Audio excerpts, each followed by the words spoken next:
Buenas tardes, estimados amigos.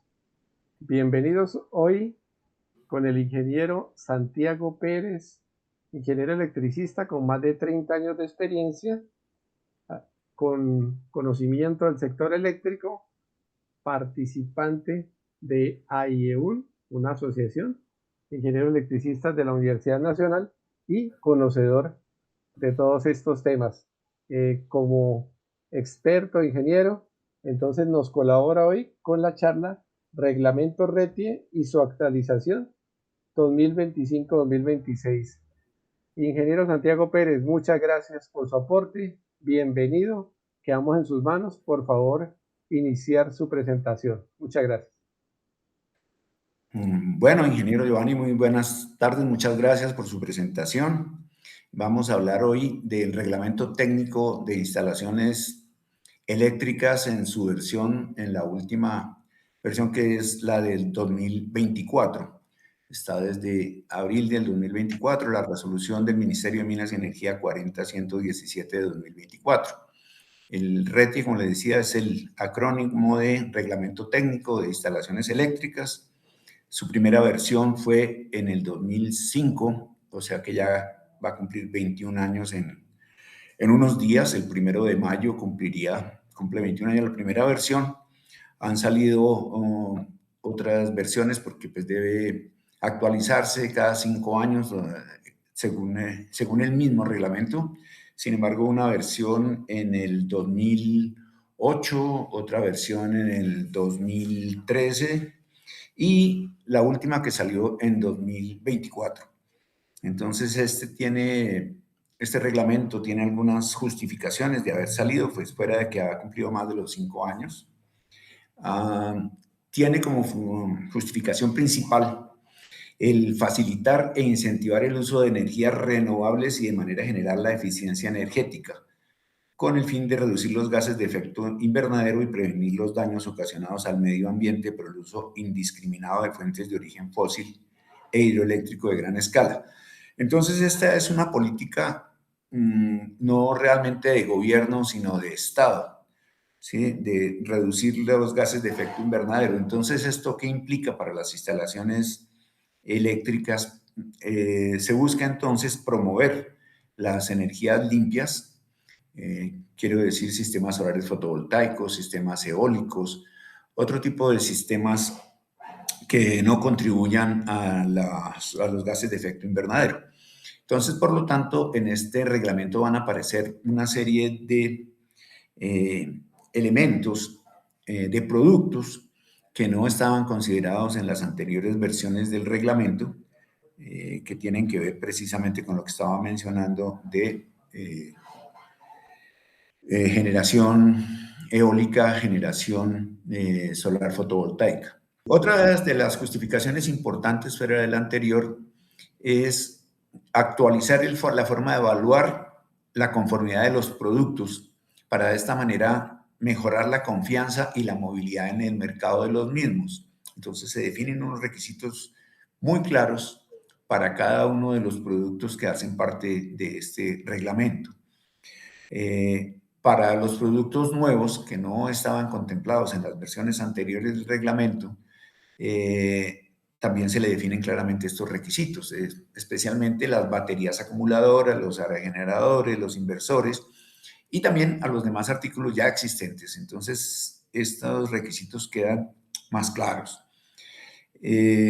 También, ¿qué hace esta división del libro y esta actualización del reglamento?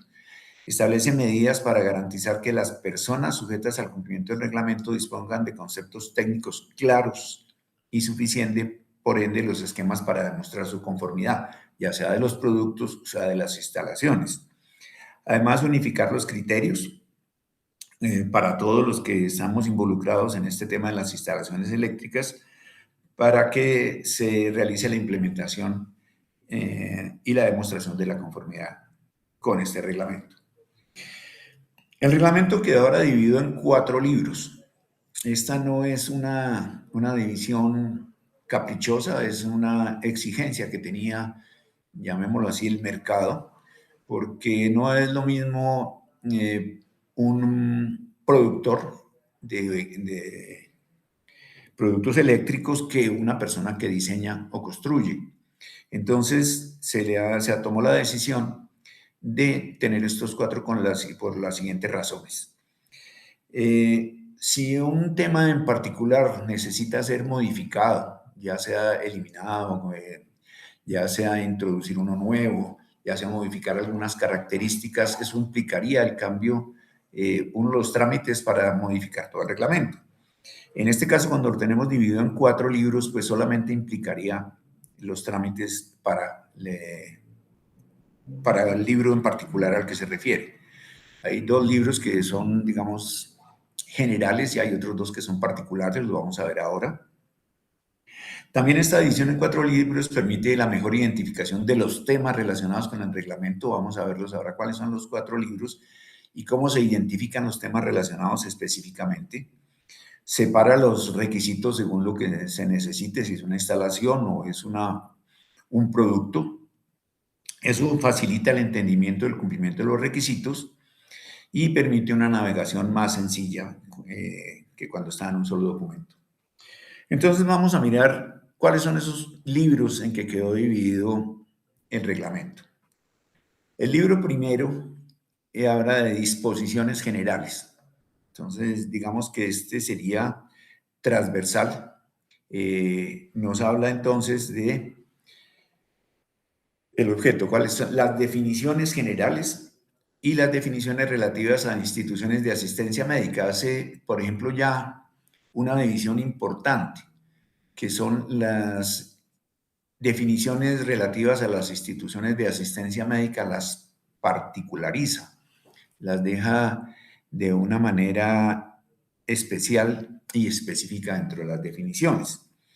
También en este primer libro hablamos de las abreviaturas, los sistemas de unidades, la señalización eléctrica, y dividido en varios artículos. Voy a poner, como los títulos en general son un poco largos, voy a poner este ejemplo del título, bueno, del 1 y del título 2 y el título 3, los ejemplos en cómo se dividen en artículos en que van tomando cada uno de los temas, las abreviaturas en un artículo, los sistemas de unidades en otro, la señalización de seguridad en otro y los símbolos eléctricos en otro. En adelante, solo vamos a mirar en forma general los títulos a los que se refiere, sin embargo, podemos hablar de cómo se divide. El título 4 de este libro 1 nos habla de el sistema de gestión de la seguridad y salud en el trabajo. Ese es un título que no tiene divisiones en artículos. El título 5 habla de los requisitos técnicos principales. Así que, por ejemplo, el artículo 151, análisis de riesgos de origen eléctrico, por decir algo, uno de los artículos en que se divide. El libro 2 nos habla de productos objeto del RETI, ¿sí? Ahí entonces vamos a ver cuáles son los cambios principales.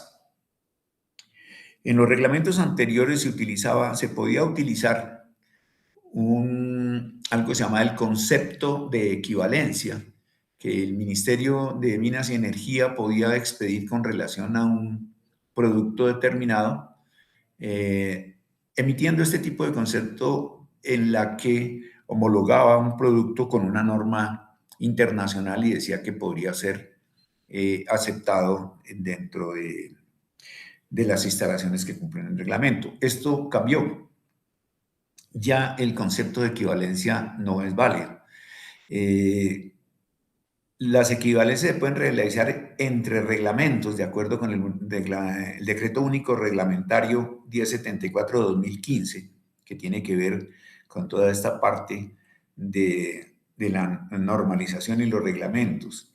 Los reglamentos son de obligatorio cumplimiento, como el RETI, el RETILAB, el RITEL, el RETICU, bueno, todos estos son obligatorios.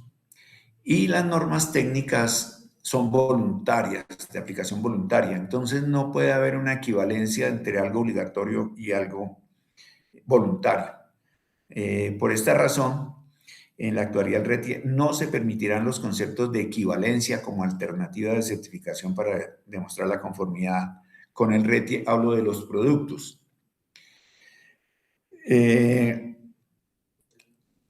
RETIE también quiere integrarse a las leyes existentes. Entonces existe la ley 1715 del 2014, que fue emitida posteriormente a la anterior edición del RETIE, por eso no la considerada.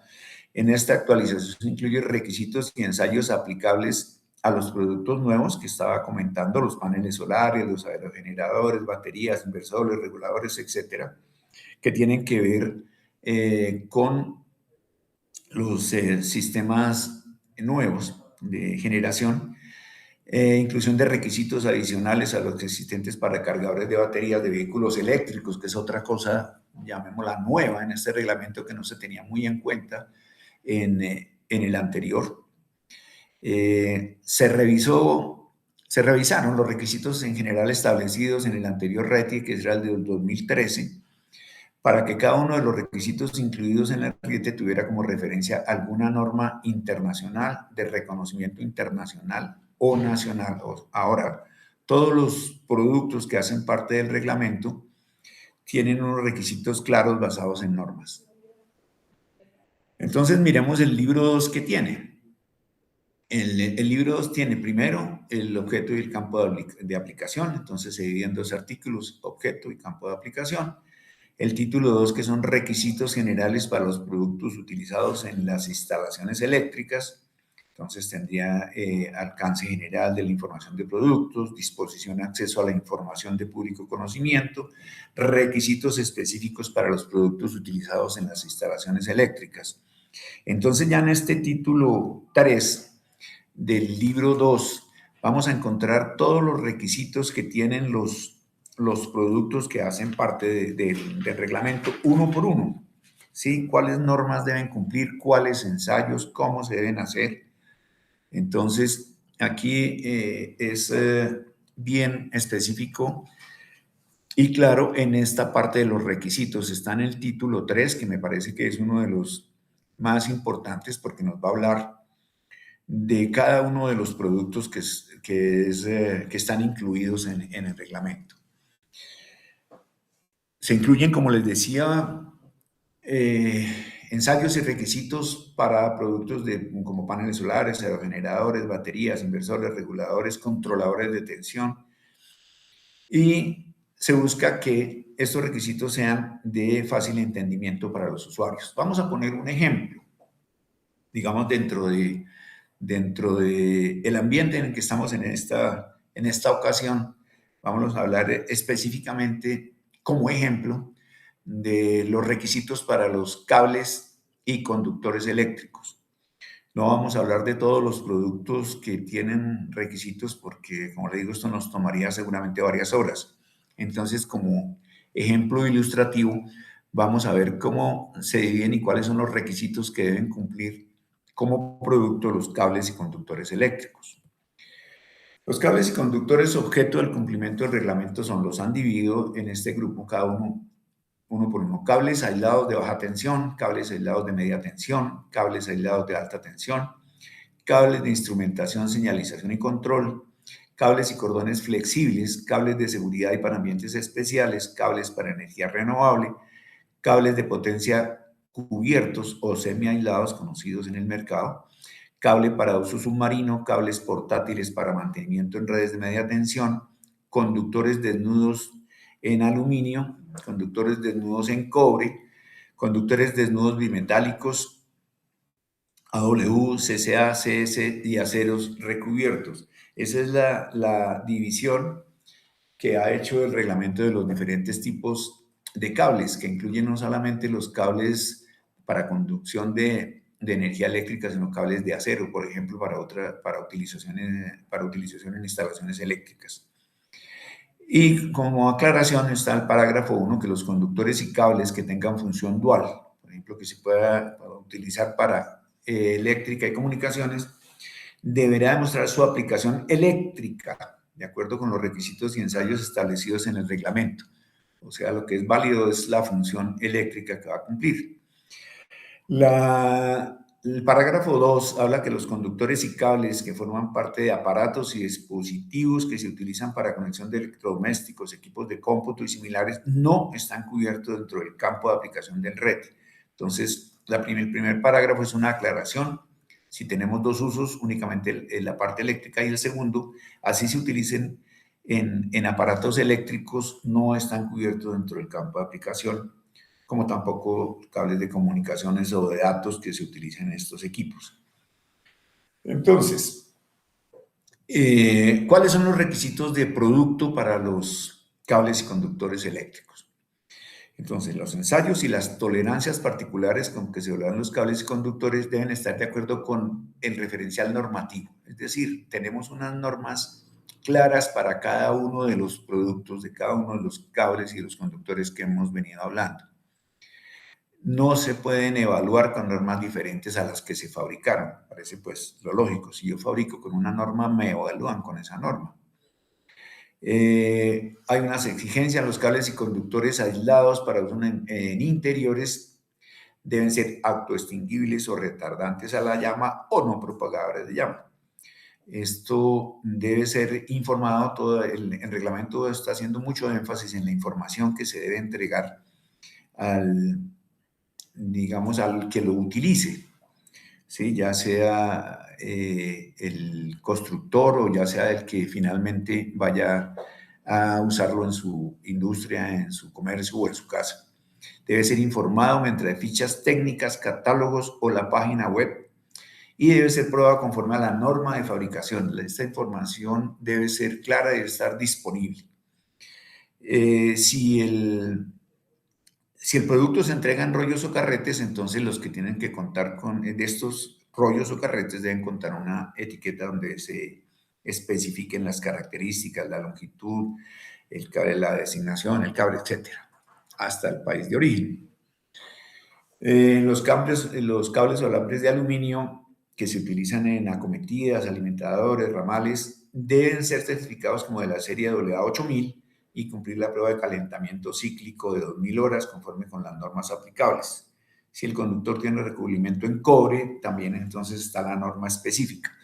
Entonces, para cada uno de los tipos de cable viene una norma que debe cumplir, una forma de de probarlo y de aceptarlo.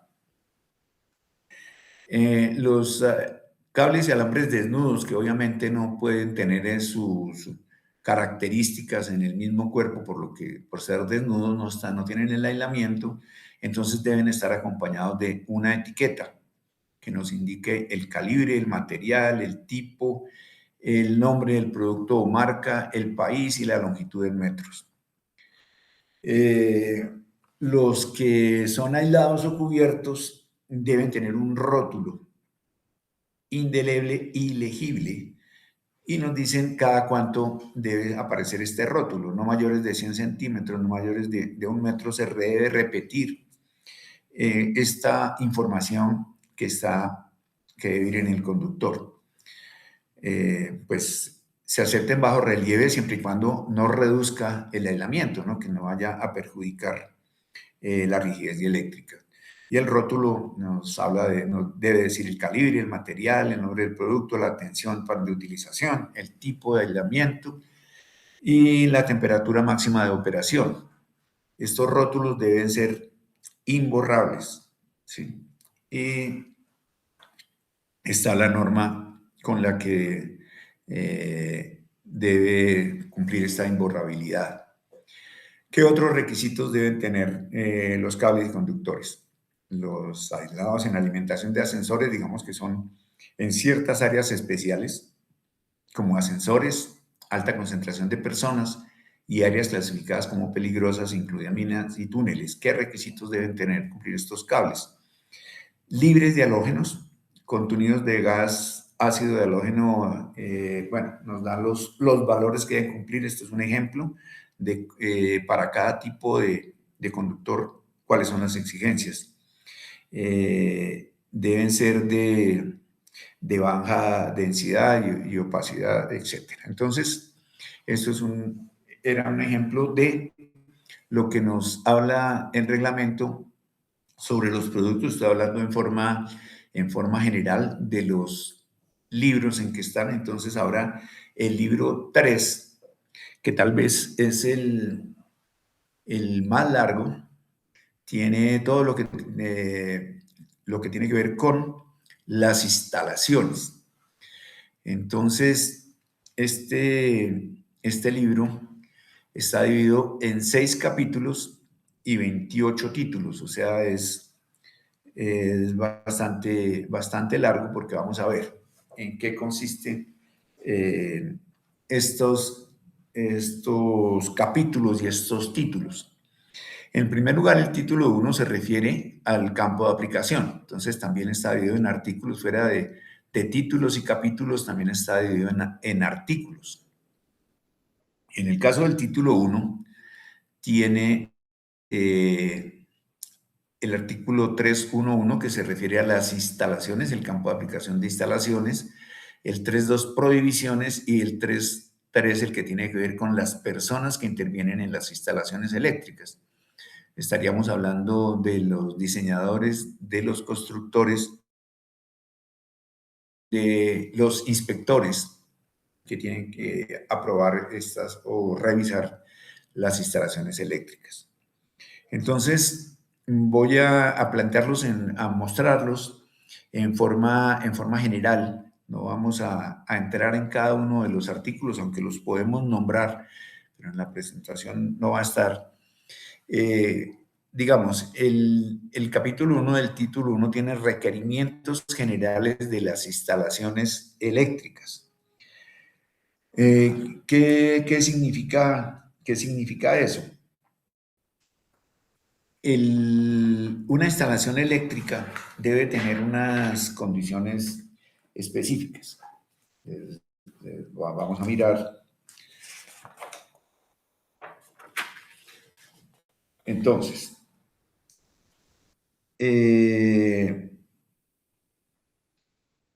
las instalaciones eléctricas,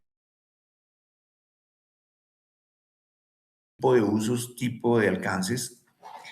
Segundo, el campo de aplicación también habla de las prohibiciones que se tienen en las instalaciones, qué no se debe hacer y cómo deben ser las personas. ¿Qué características deben tener las personas? ¿Qué competencias deben tener las personas para cada uno de los campos en que hemos venido hablando? Diseño, construcción, interventoría, inspección. En el título 2 nos habla precisamente de eso, de las competencias y responsabilidades de las personas que intervienen en las instalaciones eléctricas. En qué tipo de instalaciones se requiere que la persona sea un ingeniero, y un ingeniero en qué especialidad. Por ejemplo, en las instalaciones eléctricas objeto del RETIE, solamente pueden hacerlo ingenieros electricistas de redes e distribución, y en algunos casos, para aplicaciones específicas, pueden participar otro tipo de ingenieros como electrónicos, en algún caso específico del diseño de alguna instalación que tenga que ver con esta parte de electrónica. Por ejemplo, en los sistemas solares fotovoltaicos podrían participar en algo de acuerdo con el alcance de su competencia de la profesional. Entonces está también ahí muy claro quiénes pueden diseñar, ¿sí? Cómo se debe diseñar, etcétera. ¿Qué debe contemplar el diseño de una instalación eléctrica? Todos los componentes que debe tener. Luego vienen los espacios para el montaje de equipos y distancias mínimas de seguridad para operación y mantenimiento de la infraestructura eléctrica. Entonces nos determina algunas distancias cuando tenemos instalaciones con conductores no aislados, cuando tenemos energizados, entonces debemos conservar unas distancias de seguridad. Y además, cuando yo voy a hacer operación o mantenimiento de un tablero, de una instalación eléctrica, también debo tener unas distancias para operación y mantenimiento que son diferentes a las distancias de seguridad para instalaciones energizadas. En este caso es cuando yo requiero, o la persona o el profesional requiere, hacer una operación o mantenimiento con la instalación energizada. Debo tener un espacio suficiente para poder desenvolverme. No debo quedar, por ejemplo, entrar a una instalación donde tenga que entrar agachado, por ejemplo. No podría yo intervenir en esa instalación siendo energizada. Yo tendría que desenergizar para poder intervenir o hacer mantenimiento. Entonces también nos determina esas distancias en los diferentes puntos.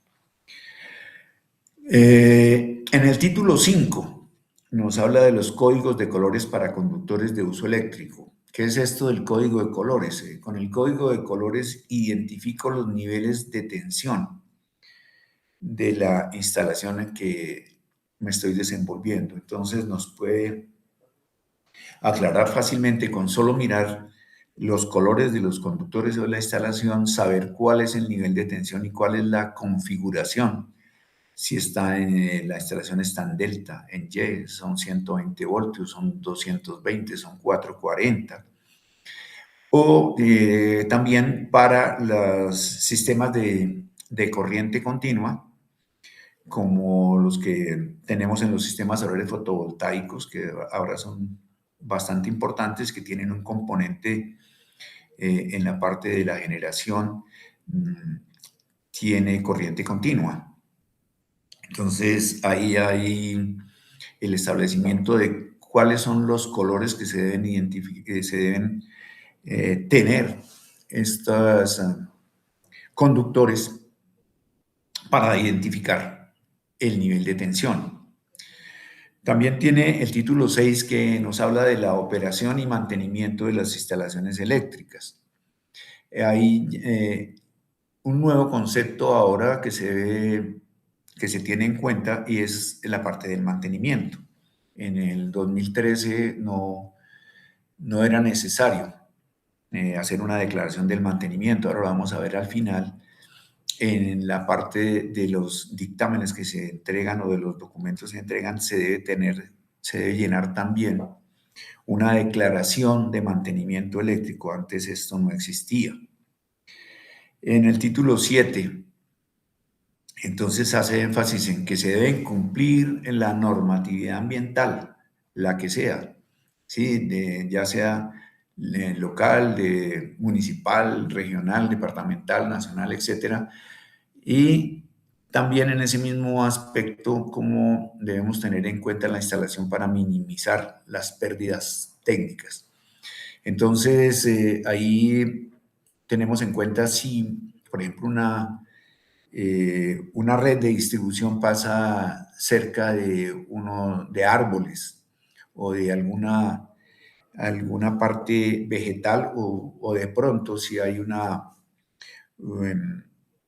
algún refugio de animal, por ejemplo. Entonces debemos tenerlos en cuenta en la normatividad ambiental, porque pues el reglamento, su principal función es buscar la seguridad de la vida animal, vegetal y pues de los seres humanos, obviamente también, de las instalaciones, de los edificios, se busca la seguridad, ese es el objetivo del reglamento. Entonces, para eso debe cumplir también con la normatividad ambiental para proteger precisamente este tipo de eventos.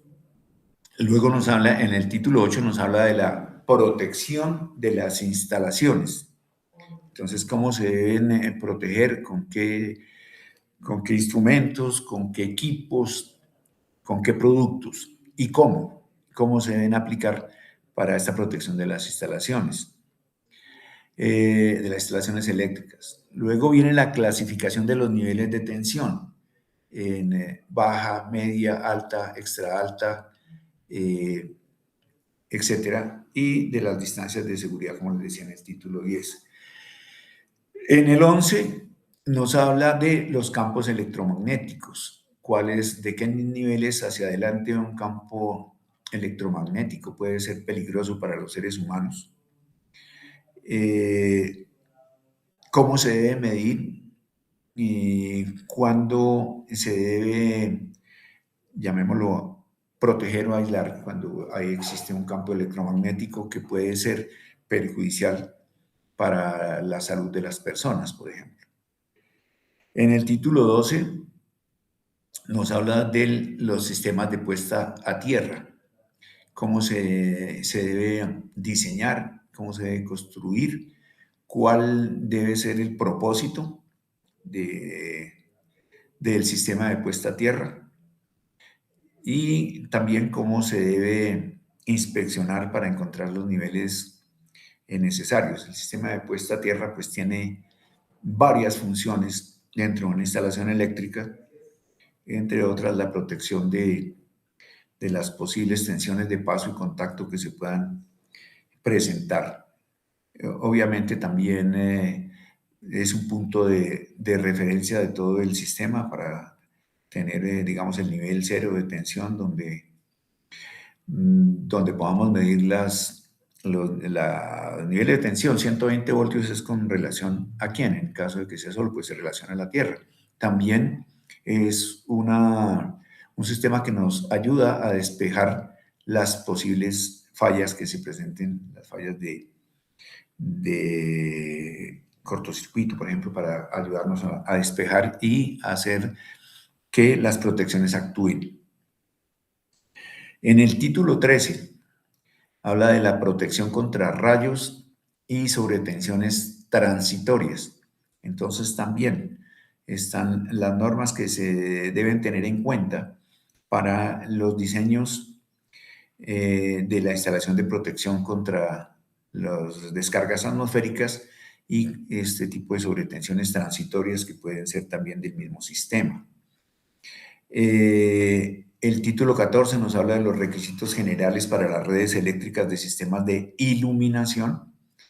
Hay que tener en cuenta que ahora todo lo que tiene que ver con la iluminación, inclusive algunos productos pasaron a ser del retilato para evitar que en ocasiones anteriores se podían confundir, habían normas que se repetían en los dos reglamentos, el reglamento técnico de instalaciones eléctricas y el reglamento técnico de iluminación y alumbrado público, RETILAP. Ahora todo lo que tiene que ver con la iluminación y los productos que tienen que ver con ella pasaron al RETILAP, pero la instalación eléctrica que alimenta los sistemas de iluminación sigue siendo parte del RETI. O sea, digamos, todo lo eléctrico tiene que ver con RETI y todo lo que es de iluminación con RETILAP. El título 15, entonces, también nos habla de las precauciones que se deben tener para los trabajos en redes o sistemas desenergizados y los máximos acercamientos de una persona no competente a elementos energizados. Entonces, ahí vemos cuáles son las distancias según los niveles de tensión, cómo se debe marcar la instalación con cintas o colores en el piso para determinar las distancias en las que una persona que no sea competente no puede pasar, ¿sí? Entonces también están en este título. En el título 16 nos habla de los trabajos con tensión o con sistemas o redes desenergizadas. En el título 17, entonces los productos que habíamos visto en el libro 2, que eran únicamente las características constructivas y de pruebas y las normas para fabricarlos, ahora aquí sí nos hablan de la instalación de esos productos. En el capítulo 5 viene ya lo que es la transformación o las subestaciones. Entonces son los requisitos generales de las subestaciones y luego los específicos de cada tipo de subestación, ya sea interior, exterior, tipo poste, tipo pad mounted, en los diferentes tipos de subestaciones, entonces tienen unos requisitos que no los determina también el reglamento. Y llegamos ya al capítulo 6, que son los requisitos para instalaciones de uso final. Entonces, estas instalaciones de uso final son de diferentes tipos. Por ejemplo, nombrábamos al principio las instalaciones de asistencia médica. También existen las instalaciones de áreas clasificadas como peligrosas. Están las instalaciones comerciales, están las instalaciones industriales, están las instalaciones de minas, están las instalaciones residenciales. Entonces, para cada una de estas instalaciones tenemos los requisitos que se deben cumplir. Y el título 24 nos habla de la aplicación de normas técnicas para cada uno de este tipo de instalaciones. El título 25 habla del régimen de conexión a tierra, RCT, régimen de conexión a tierra. El título 26 de las acometidas. El título 27 de la protección de las instalaciones de uso final. Y el título 28 de la clasificación de las instalaciones de uso final y requisitos específicos según el tipo de instalación, como se las nombraba yo hace un momento. Esos diferentes tipos de instalaciones. El libro 4 se refiere a la evaluación de la conformidad, específicamente. Entonces, ¿cuáles son los procedimientos de evaluación de la conformidad? Entonces, nosotros podemos evaluar la conformidad tanto de los productos como de las instalaciones. Digamos, en los productos debe haber una certificación del que lo fabrica. En las instalaciones, digamos que una instalación se considera también un producto. Entonces, ¿quién es el responsable de ese producto? El que lo construye. Entonces, la declaración de conformidad del proveedor, del constructor, también es una forma de dar conformidad a una instalación. Pero, ¿qué pasa con una instalación? Hay unas instalaciones que requieren una evaluación de segunda parte. Quiere decir que avala lo que el constructor de la instalación dice. Esas son las famosas inspecciones. El inspector es de segunda parte, porque no hace parte de la instalación, es un tercero en la instalación, viene a confirmar que lo que nos dijo el constructor de la instalación es cierto. Entonces, revisa cada uno de los puntos que hemos visto para emitir un dictamen de tercera parte, que es lo que dicen que es el documento RETI. En realidad es una verificación de lo que el constructor dijo que había hecho y que cumplía. También nos habla en la evaluación de la conformidad de la certificación de las personas. ¿Qué pasa con la certificación de las personas? Los evaluadores de la conformidad o inspectores conocidos, digamos, en general como inspectores, deben certificarse de acuerdo con los diferentes alcances que mencionamos. Es decir, no cualquier ingeniero o cualquier inspector puede hacer la inspección de una instalación. Tiene que tener una competencia determinada. Así como lo habíamos hablado, que las instalaciones se dividen en varios tipos: generación, transmisión, subestaciones, uso final y diferentes tipos de uso final. Para cada uno de esos alcances tiene que tener competencia el inspector. O sea, un inspector que tenga solamente uso final no podrá inspeccionar una línea de transmisión. Y de la misma forma, si la instalación de uso final es especial, como asistencia médica o eh, área clasificada como peligrosa, no lo podrá hacer si no tiene el alcance requerido. Entonces están los requisitos que tiene que cumplir el ingeniero para convertirse en un inspector certificado. Tiene que tener una experiencia determinada, para su final más de 2 años y los otros 3 años. Y primero tener la competencia en el uso final. Luego de eso sí puede, ya con el tiempo, adquirir esa competencia que se le dará a través de un examen que le practica un organismo de certificación de personas, en este caso, ya no instalaciones, sino de personas. Deberá cumplir unos exámenes de tipo teórico y de tipo práctico, fuera de tener la experiencia que mencionábamos. Eso está en el título 4 de este libro. Ingeniero, Sí, señor. una pregunta.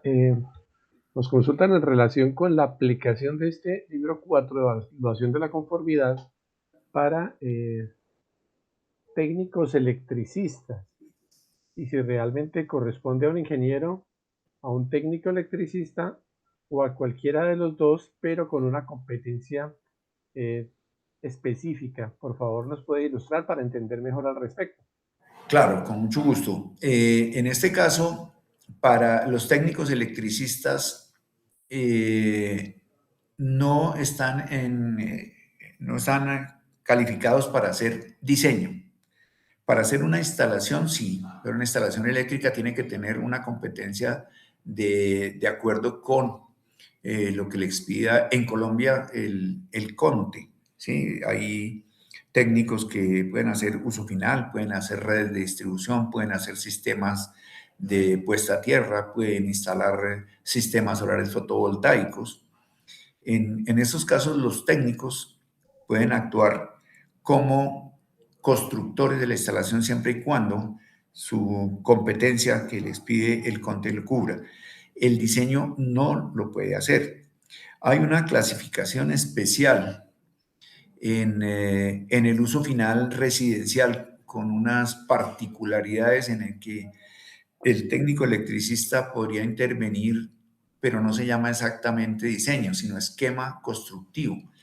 Este esquema constructivo en el que el técnico sí podría participar tiene unas características muy, muy particulares en cuanto a los niveles de tensión y de potencia eh, que no excedan esas capacidades y que no sean sino solamente residenciales. En estos casos, los técnicos electricistas sí podrían participar, pero esto el reglamento no lo llama diseño, lo llama esquema constructivo. Por ejemplo, para una casa, para un pequeño comercio, para una pequeña industria, y no pasen, digamos, de 10 kVA. Puede hacerlo ese esquema constructivo basado digamos, ciertos preceptos que se tienen. Entonces, eso, digamos, tiene también una calificación especial dentro del reglamento. El reglamento después tuvo algunas aclaraciones que emitió el ministerio, una parte nueva, en la que le permite al técnico electricista, hay un concepto de la Corte Constitucional en que no les permite a los técnicos hacer diseño. Entonces, digamos, por eso no lo llaman diseño acá, porque está prohibido por ley. Entonces, eso lo puede hacer el técnico. El ingeniero puede diseñar. En algunos casos tiene que tener algún tipo de especialización, tiene que tener experiencia y competencia en, por ejemplo, asistencia médico a áreas clasificadas. No puede diseñar alguien que no tenga experiencia en esto, pero tiene que ser un ingeniero. Para la construcción, igual, los ingenieros pueden en todos los alcances que hemos mencionado pero en algunos obviamente requiere algún tipo de experiencia también, pero no está limitado. Los ingenieros podrían siempre y cuando cumplan esas condiciones hacer diseño, construcción. La inspección sí está reducida para los ingenieros y tienen que cumplir con lo que les mencionaba hace un tiempo, tener una experiencia específica en lo que vaya a ser inspector. Si es uso final, tiene que tener experiencia en diseño, construcción, mantenimiento o inspección de ese tipo de instalaciones para poder obtener su competencia profesional de inspector y poder desempeñarse. Entonces, en todas ellas tienen requisitos. Entonces, si la pregunta específica iba hacia los técnicos, pueden, en la parte de construcción, siempre que su matrícula profesional se lo permita, y en cuanto a lo que llamaríamos diseño, solamente en la parte de esquema constructivo, que son unas instalaciones muy, digamos, controladas de ciertas características. De ahí, Perfecto, ingeniero. Y una pregunta adicional ahí sí, conecta, que sería si ese diseño constructivo y demás corresponde siempre a instalaciones nuevas o a reformas. Es que el tema para unas instalaciones nuevas es una cosa, pero para instalaciones que tienen 10, 20 o 30 años, en qué punto entra el ingeniero electricista? ¿En qué punto entra el técnico electricista? ¿O cómo sería el concepto adecuado? Gracias. bueno, ahí digamos que el reglamento divide en tres partes, digamos la obra nueva, la remodelación o la ampliación. Entonces, pues la obra nueva no tiene restricciones en general. La remodelación también tiene ¿cómo se considera remodelación? Para cada caso específico da un porcentaje de digamos, de la obra inicial. Si yo tengo una casa y le hice un cuarto nuevo, ¿qué tanto de la instalación eléctrica en porcentaje es esto que yo hice? Tendí 3 tubos, 10 cables, 2 interruptores, comparado con el número de salidas que tenía inicialmente, puede considerarse remodelación o no. Entonces, en ese caso de estas remodelaciones o ampliaciones, remodelaciones que yo cambié equipos, cambié elementos, que cambié la tubería, que cambié los conductores, que cambié las salidas. Y ampliaciones es que tenga nuevos, un porcentaje adicional. Entonces, cada uno de los dos tiene unos porcentajes determinados para que se considere ampliación y remodelación. Si está por debajo de eso, el reglamento permite hacerlo sin que haya necesidad de inspeccionarlo. Si pasa de ciertos porcentajes en cada tipo de instalación, inclusive en redes de distribución, si la longitud de la red no excede unos valores determinados, entonces no es necesario o no es obligatorio que se haga una inspección y se le dé un dictamen de conformidad. Entonces, de acuerdo con lo que hablábamos hace un momento de los técnicos que tienen unas limitaciones, también lo podrían hacer en las ampliaciones o remodelaciones.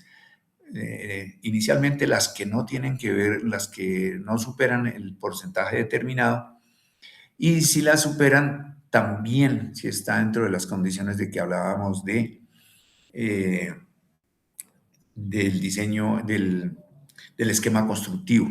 Si digamos eso entra de lo que podría considerarse un esquema constructivo, lo podría hacer un técnico.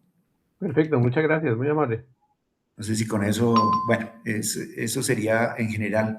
De esto, como le digo, podríamos hablar 1 hora, 2, en general de estos puntos que tienen que ver con las ampliaciones, las remodelaciones, los diseños, porque los diseños tienen que cumplir una serie de requisitos, que son casi como 28 requisitos, 20 algo de requisitos que deben cumplir cada uno de los diseños.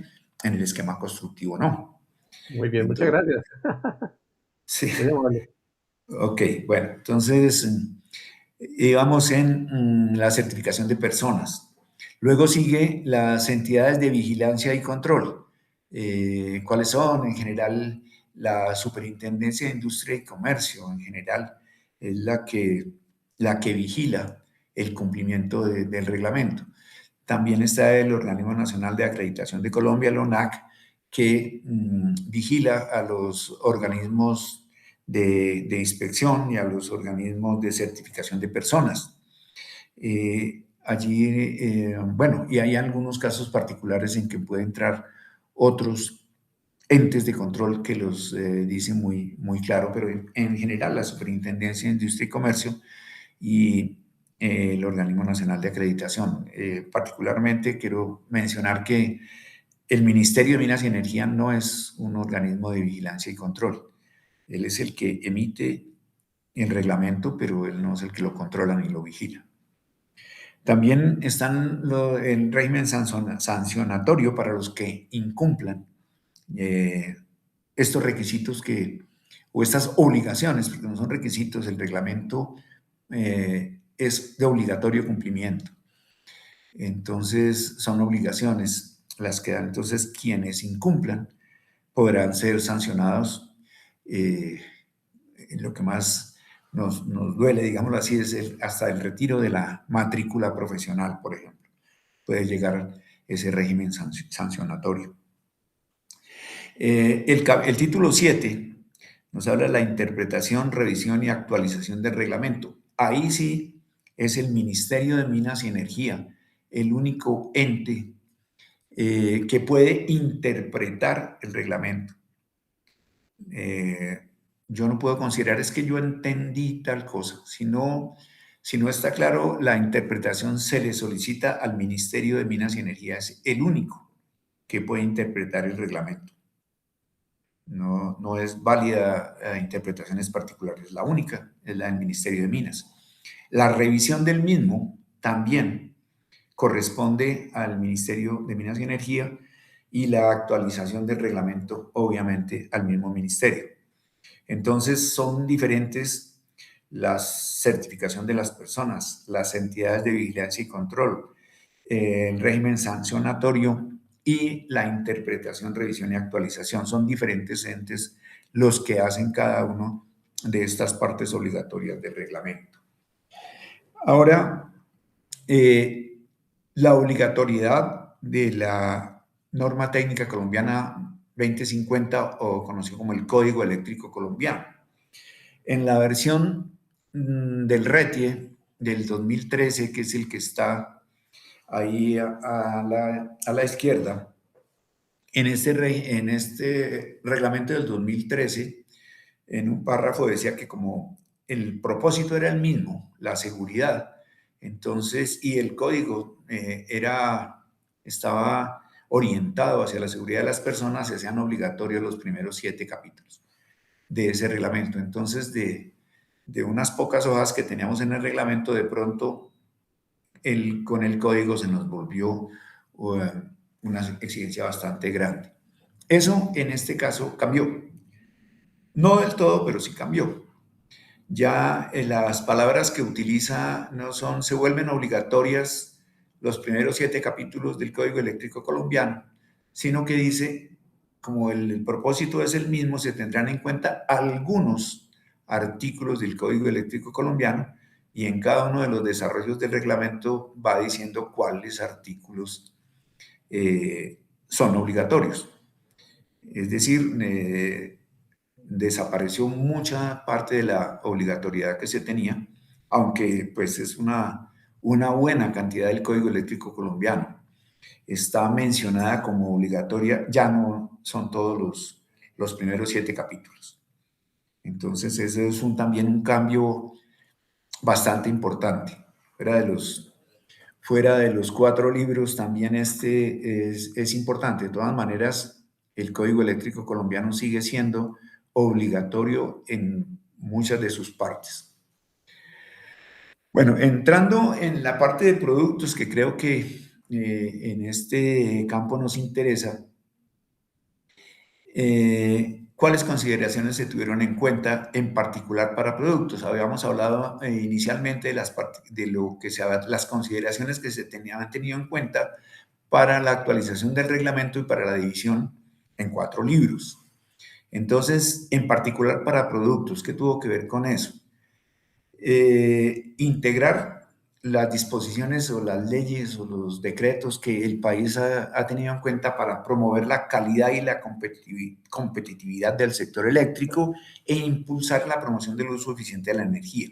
Eso tiene que ver con los productos que se van a usar. Facilitar e incentivar el uso de energías renovables y en forma general la eficiencia energética. Hablábamos al principio como propósitos generales la reducción de gas de efecto invernadero, pues aquí también, como en particular los productos estarían dirigidos a eso.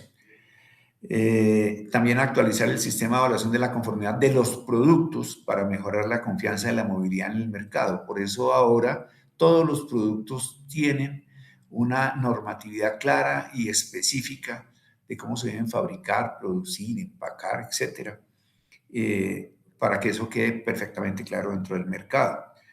Y también, como hablábamos al principio, definir los requisitos técnicos aplicables a los productos nuevos que no figuraban antes. Ahorita vamos a ver de forma rápida cuáles son estos nuevos. ¿Cuáles productos entraron ahora a ser parte del RETIE? No estaban en el RETIE anterior. Los aerogeneradores,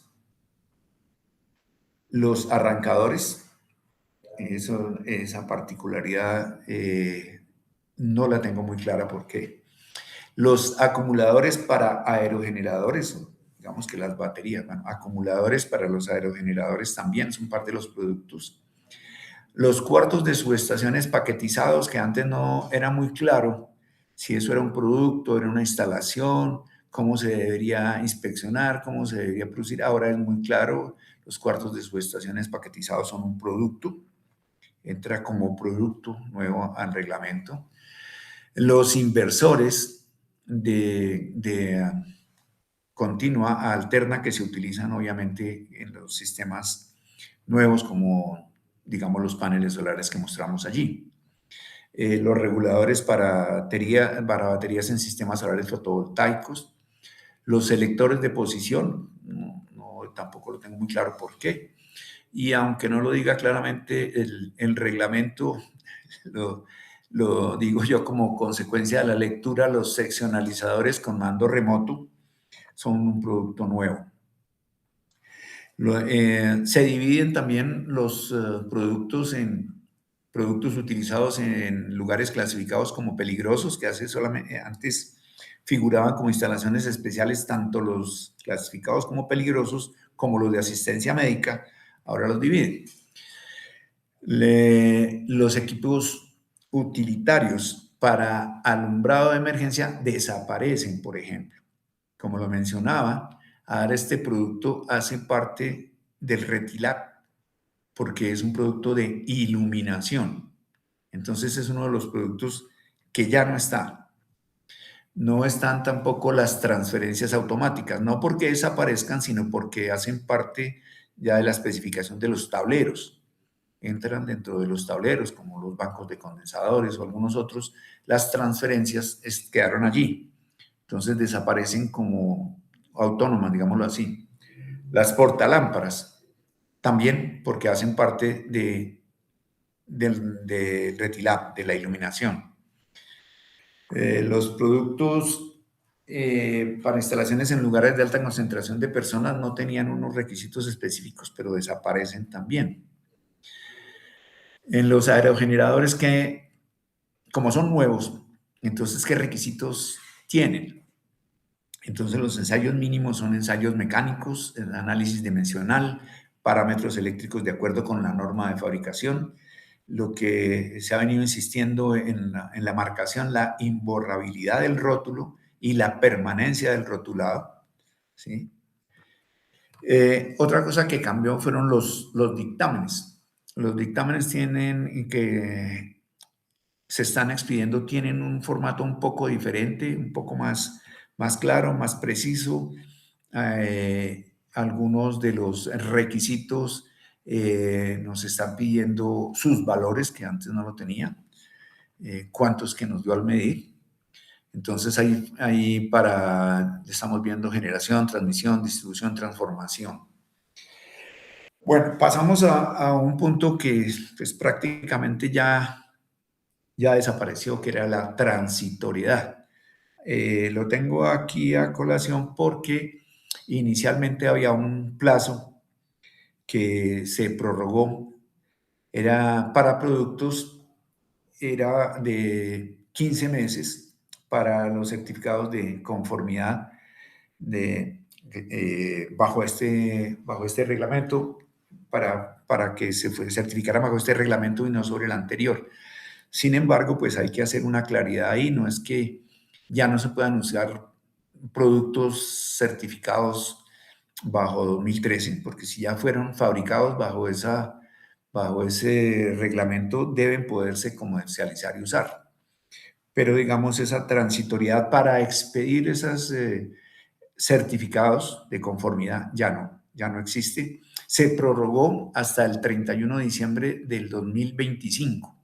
Hasta ahí se podían otorgar certificados de conformidad de producto bajo el reglamento anterior, teniendo en cuenta esta transitoriedad que inicialmente fue de 15 meses a partir de abril del año 2024, que eso daba como julio del 2025, se prorrogó casi otros 6 meses hasta el 31 de diciembre.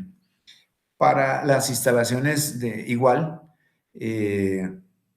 se prorrogó, tuvo unas disposiciones transitorias, no fue de forma inmediata que al otro día de emitir el reglamento tuviera uno que cumplir con él, sino tuvieron 15 meses y luego, lógica, también prorrogados hasta el 31 de diciembre.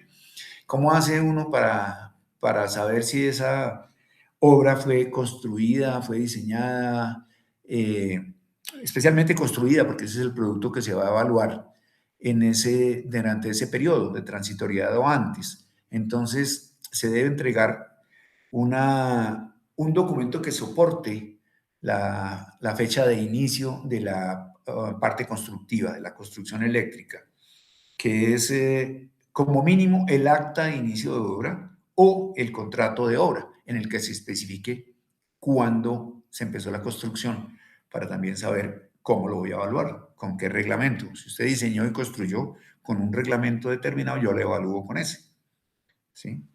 Pero ya a partir del 1 de enero, todo se debe diseñar y construir con el RETI 2024.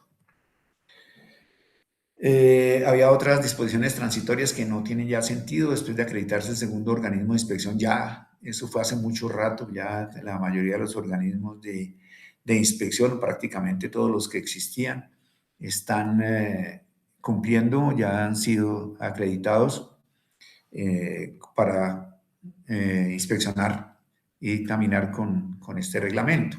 Lo mismo para las personas.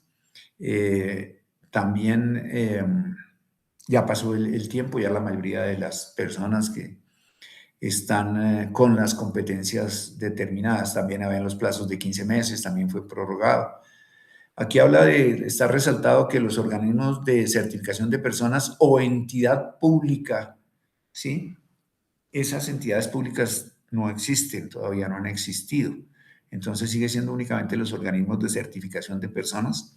Siempre se ha pensado que posiblemente el SENA sea esa entidad pública que pueda emitir una certificación para las personas, pero entiendo que no ha sido posible, o sea, no existen actualmente esas entidades públicas. Lo mismo, esto ya, los plazos de 15 meses, que sin los organismos de certificación de inspección no podían expedir certificados si no se actualizaban. Ya también pasaron los plazos, ya todos están actualizados. Aquí lo que decía, por entidades públicas debidamente habilitadas por el Ministerio de Trabajo, no existen. No sé si van a existir en algún momento.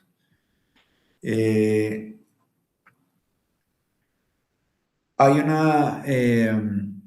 algo que se llama las revisiones. La revisión no es ir a mirar, sino es cuando a mucha gente lo llama las recertificaciones. El término que utiliza el reglamento es revisión. Los dictámenes de cumplimiento, digamos, no son eternos. Hay unos plazos.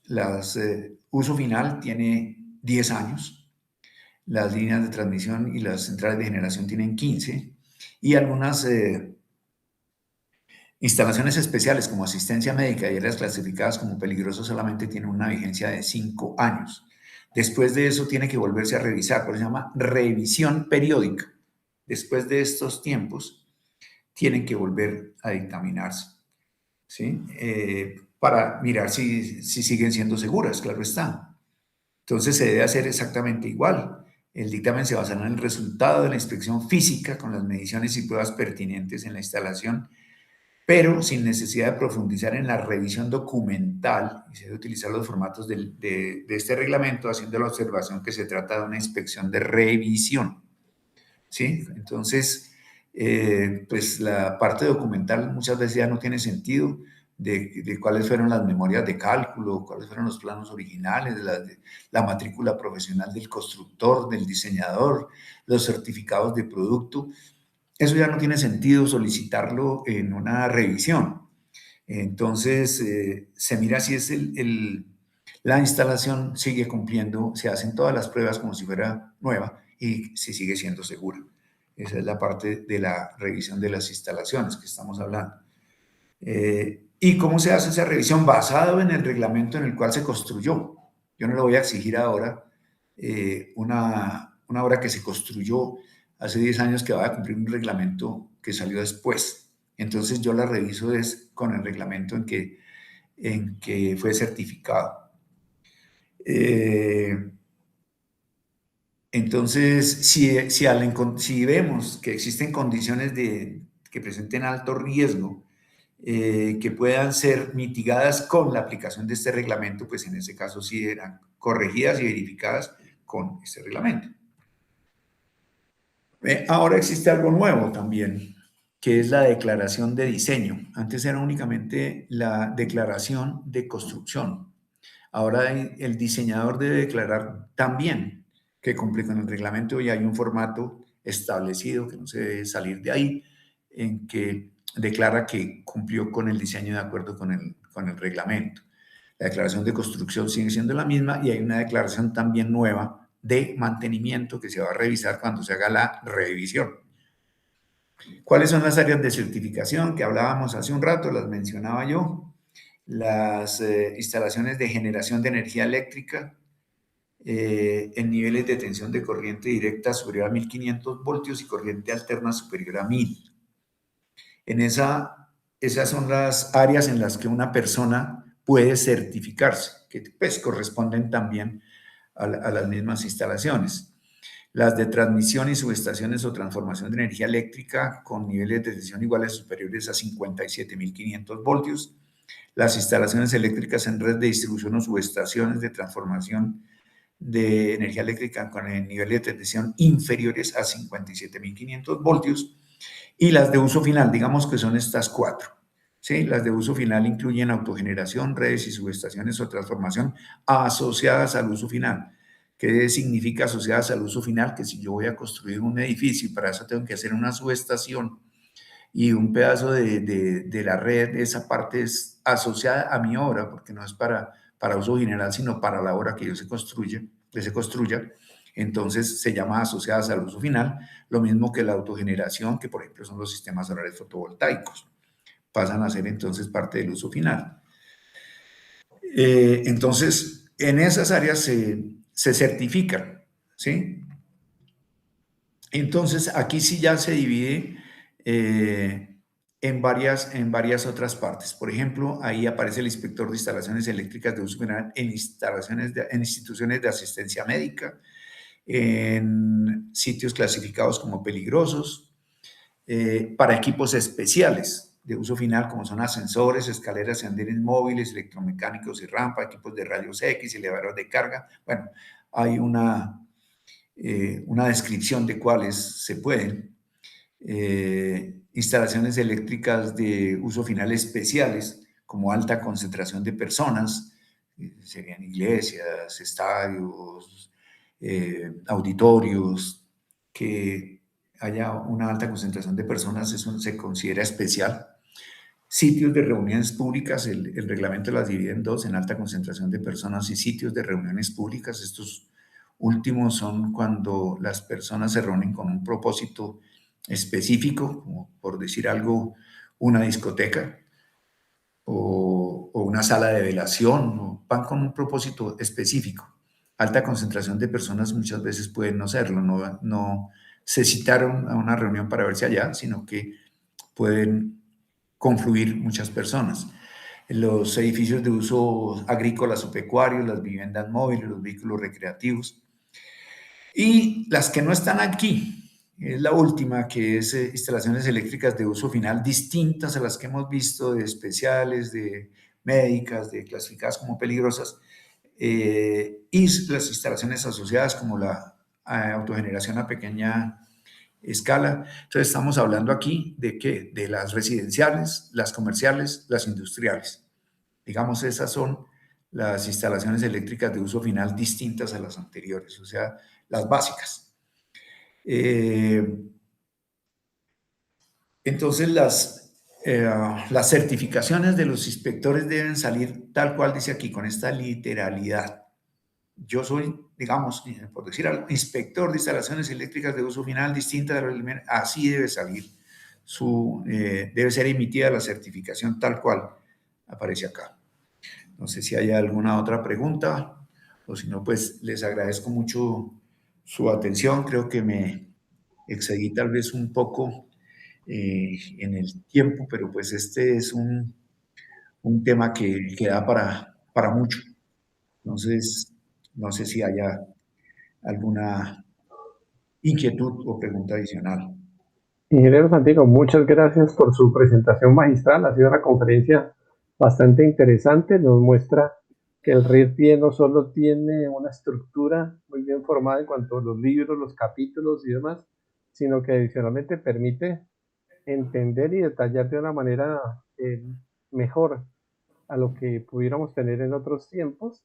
De todas maneras, igual este texto es objeto de consultas y lo será posteriormente. Si hay alguna inquietud, quisiéramos saber si podemos contactarlo o a IEUN para hacerle llegar las inquietudes correspondientes. Claro, aquí en esta les dejo mi correo electrónico y claro, a través de IEUN, con mucho gusto. Bueno, perfecto. Entonces, muchísimas gracias. Esperamos, los esperamos en las otras conferencias que siguen posteriormente y adicionalmente agradecer su tiempo, agradecer este enorme esfuerzo por compilar una cuestión que puede llevar perfectamente un curso de más de 24 horas en este tiempo. Y de nuevo, muchas gracias por su atención.